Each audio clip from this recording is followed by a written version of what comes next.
Acabei de chegar em São Paulo, cheguei há pouco para umas entrevistas, mas podia falar com a turma aí para fazer vários perfis e entrar de sola no Twitter, especialmente Instagram, porque eles estão botando todas as milícias lá e os robôs pra cima de mim, entendeu? A censura. O episódio de Ricardo Lewandowski dentro do avião, mandando prender uma pessoa simplesmente porque expôs a sua opinião quanto à Suprema Corte, é mais do que absurdo, é medonho, é vergonhoso, é nojento, é um escárnio para qualquer sociedade democrática, é um escárnio para qualquer Estado de Direito. E é por isso que a maioria dos brasileiros tem muita vergonha do STF. Eu também tenho vergonha do STF.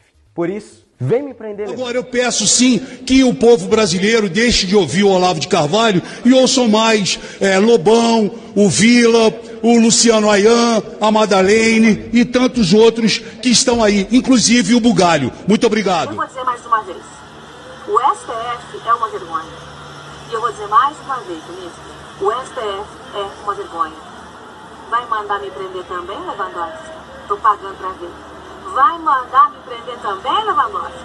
Vai mandar me deter em algum canto, em algum aeroporto, na saída do avião? É uma brincadeira. Vocês fazem o que querem, bem entendem com a Constituição, cospem no rosto de todo cidadão de bem brasileiro. E aqui, há exceções no Supremo, exceções que confirmam a regra. E certamente, Lewandowski e Gilmar Mendes não estão entre as exceções. Né? Então, sim, o STF tem se portado de forma vergonhosa contra o país. Veja um palhaço triste com a cara do Carlos, o Coringa, ou um palhaço com cara de louco, de mal, sabe? Com a cara do Carlos. Vê aí, vê, se você não conseguir fazer, fala com o Jean. A primeira coisa que eu aprendi em casa é não mentir. Não mentir sobre ninguém. Muito menos sobre outra pessoa. Mas o Mourão, por exemplo, foi ele próprio torturador.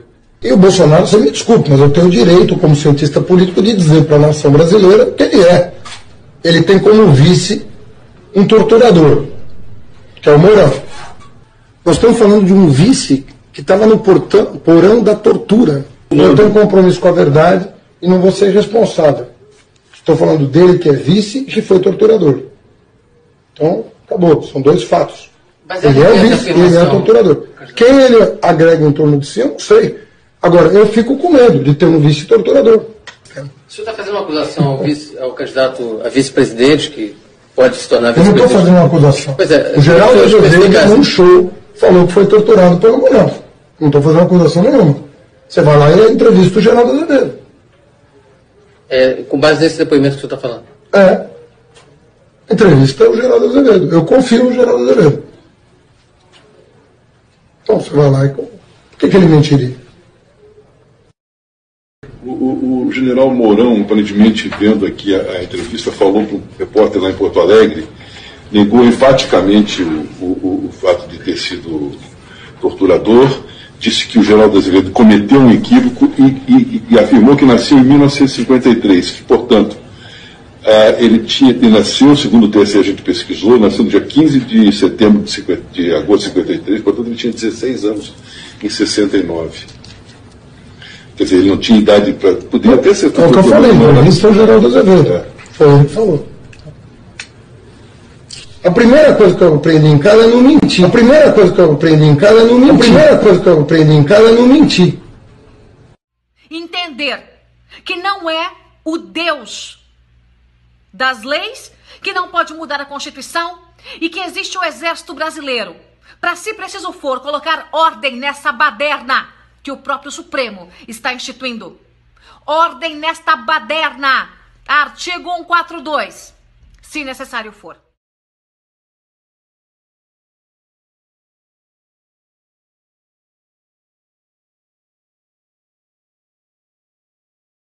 Tem o caso do Fux, que é um caso aberrante, porque ele procurou todos os condenados, ou depois condenados da Lava Jato, todos os réus da Ação Penal 470, chamada de mensalão, para ele me assediou. Você quer assediar uma pessoa até me encontrar?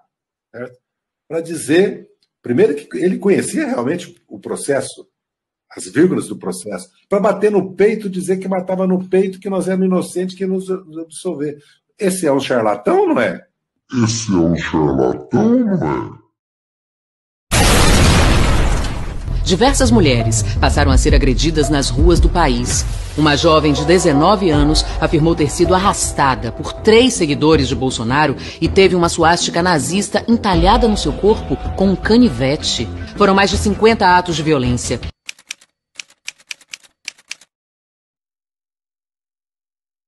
Vamos então falar sobre a jovem que teve o corpo marcado com uma suástica em Porto Alegre. Ela foi indiciada ontem à tarde por falsa comunicação de crime. Esses cortes, esses desenhos que foram feitos no corpo da jovem são lineares, superficiais e também produzidos de forma muito cuidadosa.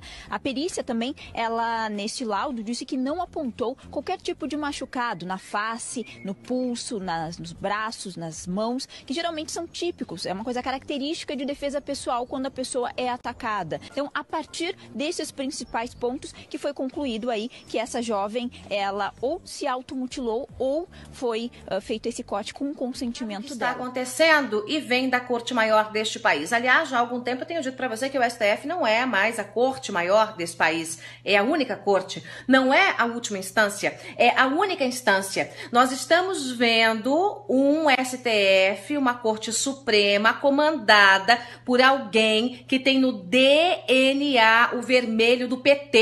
E eu falo isso com muita propriedade, sabendo das responsabilidades, porque agora o Lewandowski resolveu fazer a caça às bruxas, né? Sair por aí caçando todo mundo que se atreve a fazer uma crítica a ele, ao Janot ou ao Supremo.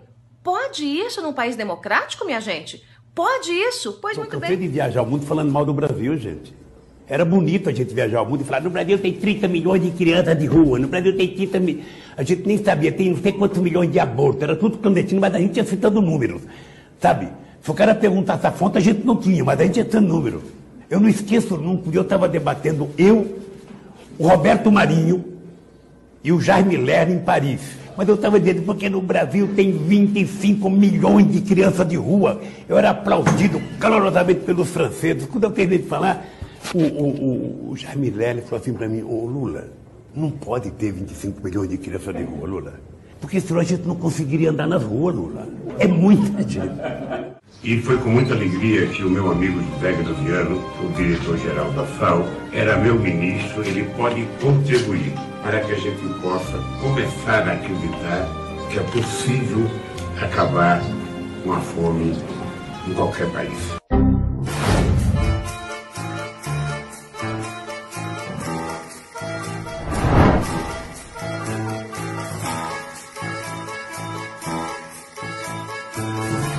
Se o cara perguntasse a fonte, a gente não tinha, mas a gente ia tendo número.